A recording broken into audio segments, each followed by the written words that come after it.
సాధనా బలాన్ని అనుగ్రహించగలిగిన వాడు కాలభైరవుడు.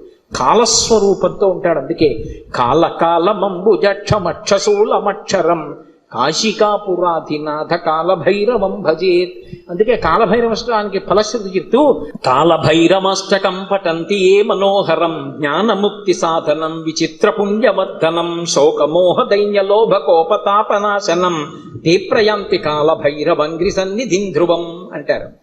ఎవరు కాలభైరవాష్టకాన్ని చదువుకుని ప్రతిరోజు కాలభైరవుడికి నమస్కరిస్తాడో వాడికి భక్తి, చిత్తశుద్ధి, వైరాగ్యము, జ్ఞానము, చిట్ట చివర మోక్షము ఆయన అనుగ్రహిస్తాడు.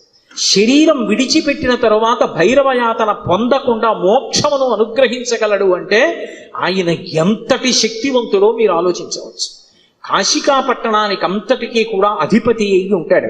అటువంటి మహానుభావుడైనటువంటి కాలభైరవుని యొక్క స్మరణము చాలు, సమస్త పాపములు నశించిపోతాయి. అంత గొప్ప కాలభైరవుడు శివాలయంలో ఈశాన్య దిక్కున నటరాజస్వామి వారి పక్కన విరాజమానుడై ఉంటాడు.